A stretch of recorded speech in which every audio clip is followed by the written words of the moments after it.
인간은 불가능한 것에 충분히 여러 차례 시도했다고 할 수 있습니다. 달에 착륙했고 지하도시를 건설했고 한동안은 물 위에 무언가를 짓는 것에 매료되어 왔어요. 이런 걸작 중 몇 가지를 살펴볼까요? 사람들이 물 위에 무언가를 짓는 기술을 최근에야 개발했다고 생각할 수도 있습니다. 하지만 몬테네그로의 코토름 안으로 여행하면 그렇지 않다는 걸 알 수 있을 거예요. 이 아름다운 인공섬은 어부들이 호수 한가운데 항상 같은 자리에 돌을 던지면서 시작되었다고 합니다. 건설업자들이 마침내 만 한가운데에 건물을 세우기로 결정했을 때 이 사실은 도움이 됐어요. 바위의 여인이라고도 알려진 이 석조 구조물은 몬테네그로의 소중한 보물 중 하나입니다. 관광객들은 1년 내내 이곳을 방문하며 이곳에 가는 것은 재미의 절반에 불과합니다. 방문객들은 쾌속 페리를 타고 몬테네그로망과 몬테네그로 본토의 경이로운 경치를 즐길 수 있어요. 이 지역에 가면 꼭 들러보세요. 물 위에 세워진 기념물을 찾는다면 인도 자이푸르의 잘 마할 건물보다 더 예쁜 곳은 없을 거예요. 이 구조물은 물의 궁전으로 번역됩니다. 웅장한 테라코타 삶 외관은 궁전이 세워진 만사가르 호수에 반사됩니다. 건물은 5층 높이예요. 원래는 1699년 인도의 마하라자, 일명 인도 왕자에 의해 지어졌습니다. 건설 당시를 생각하면 꽤나 야심찬 프로젝트였어요. 이 궁전에는 아름다운 테라스가 있었다고 해요. 옛날 옛적에는 그 위에 아치형 통로가 있었고요. 건물 모서리마다 4개의 돔이 있는데 이는 궁전이 지어질 당시의 건축적 상징입니다. 안타깝게도 오늘날 이 궁전은 방문객에게 개방되어 있지 않지만 호수 기슭에서 기념비의 경치를 즐길 수 있어요. 야심찬 계획에 대해 말하자면 이 경우도 꽤나 초현실적입니다. 캐나다 브리티시 컬럼비아에 위치한 프리덤 코브는 깜짝 놀랄 만한 인공섬입니다. 한 부부가 자연과 더 가까워지기로 결정했어요. 그들은 모든 소지품을 모아 섬을 만들기 시작했습니다. 오늘날에는 부부의 집, 직접 음식을 재배하는 거대한 정원, 댄스 플로어, 심지어 아트 갤러리까지 있습니다. 이 모든 것은 재활용된 재료로 만들어졌는데 섬 전체가 지어진 사용된 부유채도 포함됩니다. 이 부유채는 현지 어부들이 기증한 거예요. 섬을 직접 건설한 외인에 따르면 이 부유채는 나무를 사용하는 것보다 낫다고 합니다. 나무는 물에 닿으면 썩는 경향이 있고 종종 교체해야 하거든요. 호기심이 생겨 방문하고 싶으시다면 언제든 부부의 아트 갤러리에 들러 그들의 예술 작품을 감상해보세요. 멋진 오후를 보낼 수 있을 거예요. 암스테르담의 특전에 대해 들어보셨을 겁니다. 물론 맛있는 감자튀김과 스트룹 와플을 말하는 거죠. 하지만 수상주택에 사는 것도요. 네덜란드인들보다 이 기술을 더 잘 마스터한 사람들은 거의 없을 거예요. 네덜란드는 해수면 아래에 위치해 있습니다. 그래서 사람들은 물을 유리하게 사용하여 이러한 환경에 적응해야 했어요. 수쿤쉽으로 알려진 새로운 프로젝트는 30채의 수상주택으로 이루어진 동네입니다. 이 집들은 거리와 골목길이 아닌 하천으로 연결되어 있으며 운하의 여러 구역에 정박해 있습니다. 주택들은 육지에 지어진 후에 배를 타고 이곳으로 옮겨졌어요. 이 프로젝트에 참여한 건축가들에 따르면 집의 무게가 가장 중요하게 고려해야 할 사항이라고 합니다. 집이 너무 무거우면 약간 가라앉고 물이 건물로 들어올 수 있기 때문이죠. 하지만 모든 것을 제대로 하면 결과는 놀랍습니다.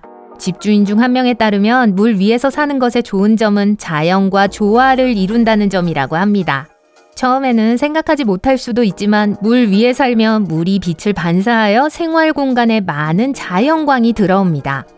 그런 집에 초대되어 차 한 잔 마시고 싶어요. 물 위에 집을 짓는 건 정말 고급이 될 수도 있어요. 일부 프로젝트는 비용을 아끼지 않습니다. 세계에서 가장 럭셔리한 호텔 중 하나인 버즈 알 아랍이 바로 그런 경우예요. 두바이에 위치해 있습니다.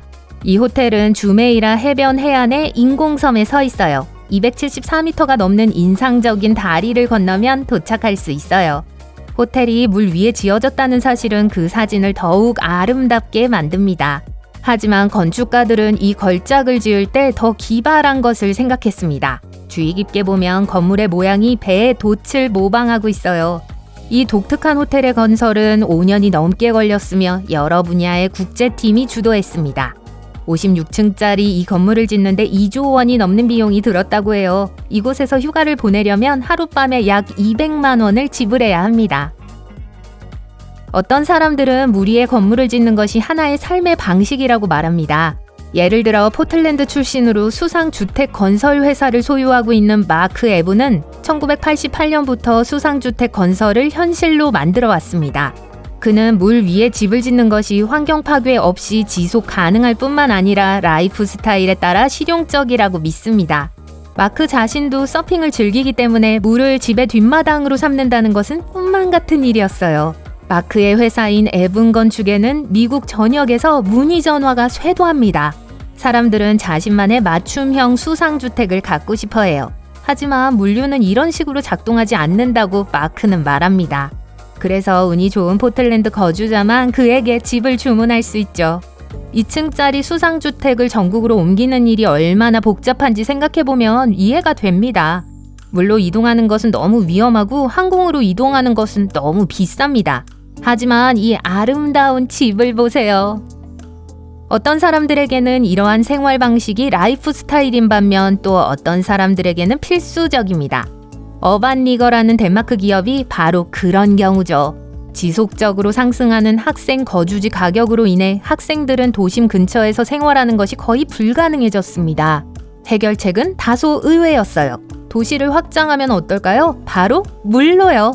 이 기업은 신선한 공기, 바다 전망, 현대적인 편의시설을 갖춘 새로운 마이크로 수상지역으로 구성됩니다. 이 프로젝트는 지속 가능하면서도 저렴해야 했기 때문에 젊은이들과 활기찬 삶으로 가득한 동네가 됐어요. 이 프로젝트는 세계적으로 유명한 건축가들이 2018년에 설계했습니다. 건축가들은 비용을 절감하기 위해 컨테이너를 이용해 집을 지었습니다. 어반 리거스는 9개의 컨테이너 유닛이 원을 그리며 모여있는 구조로 이루어져 있습니다. 중앙에는 사교 행사를 위한 중앙 마당이 있고요. 모두 물 위에 떠있는 플랫폼에 서 있어요. 이 구조는 부력이 있고 배와 같은 원리를 기반으로 합니다. 제작자는 도시의 다른 지역과 전 세계 다른 도시에서도 쉽게 복제할 수 있다고 말합니다.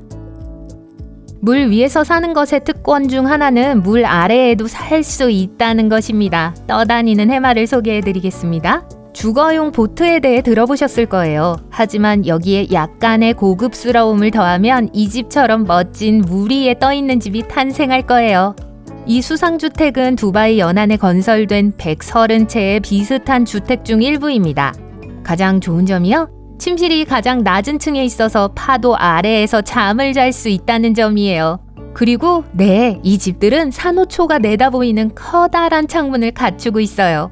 일반적인 뒷마당 풍경과는 차원이 다르죠. 놀라운 특징은 이것뿐만이 아니에요. 위층에는 자체 미니바와 온수욕조가 있습니다. 하지만 이 주택 중 하나를 구입하고 싶다면 2025년까지 기다려야 해요. 기다릴 만한 가치가 있겠죠? 이런 집에서 파티를 여는 걸 상상하실 수 있나요?